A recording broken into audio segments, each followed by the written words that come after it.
Hello, I'm Jonathan Hill. I'm speaking to you from India, where I've just performed the first live case for shockwave intravascular lithotripsy here at the Fortis Escorts Heart Institute with my friend Ashok Seth. The case has really gone extremely well, and I think really exemplifies why this technology is going to be a game changer, certainly for patients with coronary disease in India. I've been involved with the shockwave technology since its inception, from the very first clinical cases. I've been involved in the trial program, and there's an extensive trial program now. I'm the principal investigator for the Disrupt CAD3 study, which is being performed in Europe and in the United States.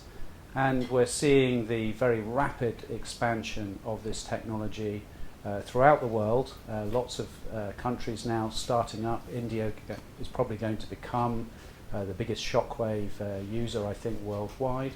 The shockwave technology itself is really a very elegant and simple solution to what has been a complex problem. That is dealing with calcification. We have a whole range of devices currently in use by interventional cardiologists: rotational atherectomy, very high pressure balloons, laser, cutting balloons. All of these devices are useful for treating calcium, but what characterizes all of them is that they cause a great deal of trauma to the vessel.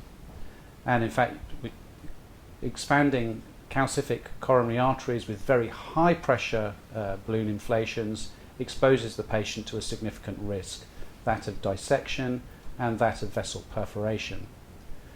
So on the contrary, with the shockwave technology, this is a balloon which is deployed at very low pressure, 4 atmospheres, and within the balloon are there these shockwave emitters, simply activated at the push of a button. And from these emitters, there is a sonic pressure wave which passes through the medial calcium, through the deep, so intimal calcium into the medial calcium. And what it does is that it modifies that calcium, it cracks the calcium, and it softens the calcium to allow for stent expansion. So what characterizes the cases that we've done with shockwave is that we're able to expand previously unexpandable lesions at very low pressure at the push of a button. It's a technology which is easy for all interventionists to use. It's a balloon catheter, a monorail system, and the setup in the cath lab is very intuitive. It takes literally a minute or so to get set up. So every case where there is a high burden of calcium with shockwave availability is a case that is, I think, in the future, when this technology is expanded and introduced over the whole of India, is really going to improve the outcomes for these patients.